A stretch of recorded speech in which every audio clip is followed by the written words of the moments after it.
saan ka pupunta? Pagkat tatakbo, huli ka. Pero don't worry, ipagpe-pray lamang kita. Napakaganda po ng message ng Panginoon para sa iyo at para sa akin. At ito po yung message niya sa araw na to.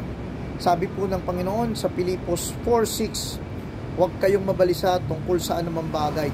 Sa halip, ay hingin ninyo sa Diyos ang lahat ng inyong kailangan sa pamamagitan ng panalangin may pasasalamat. Humiling daw tayo na may panalangin may pasasalamat. At sabi dito, huwag tayong mabalisa sa anumang bagay. 4 na bagay lamang po ang gustong ipaalala sa atin ng Panginoon. Ito po yung 4 T's of life. The first T is what you call talk to God. Lagi daw natin kausapin ang ating Panginoon.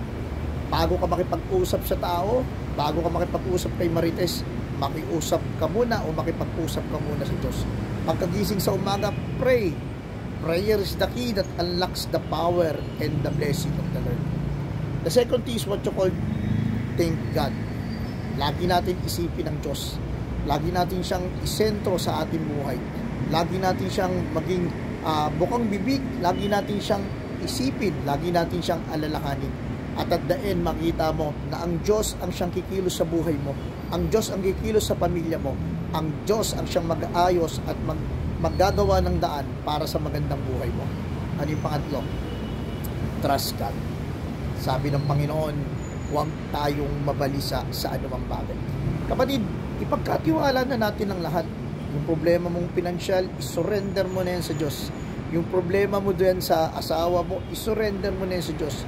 Yung problema mo sa anak mo, isurrender mo na sa Diyos yan. Yung sakit mo, kapatid, isurrender mo na sa Diyos yan.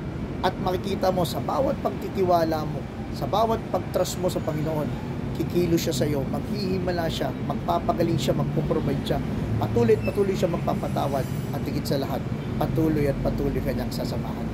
And what's the 4 T? Yung una, talk to God, think God, trust God, and the 4th is thanks God.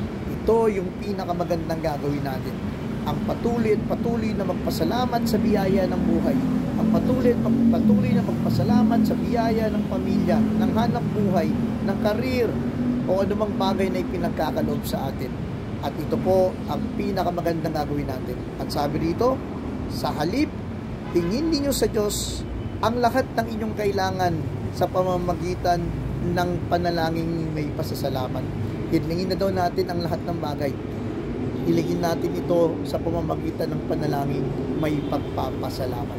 Wari bagang kiniklaim na natin, wari bagang tinatanggap na natin, wari bagang alam na natin na ipagkakaloob ng Diyos ito ang mga prayer at hinihiling natin sa araw na ito. Let's pray. In the name of Father, Son, the Holy Spirit. Amen. Panginoon, salamat sapagkat alam ko na pagagalingin mo ako. Panginoon, salamat sapagkat alam ko na bibigyan mo ako ng sobra sapat. Panginoon, salamat sapagkat alam ko na mababayaran ko ang lahat ng aking utang. Panginoon, salamat sapagkat ipopromote mo ako sa aking karir, sa aking hanap buhay. Panginoon, salamat at patuloy mong palalaguin ang aking hanap buhay. Panginoon, maraming salamat sa biyaya ng aking asawa, pagiging ama, pagiging asawa, at pagiging anak. Panginoon, salamat sa aking anak. Panginoon, maraming salamat sa aking kapatid. Panginoon, maraming salamat sa aking mga kaopisina. Panginoon, maraming salamat sa magandang plano mo sa akin.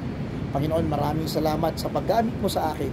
Panginoon, maraming salamat sa mga miracle, healing, blessing, at patuloy mong pagpatawad sa likod ng aking mga kasalanan kailangan. Panginoon, maraming salamat po.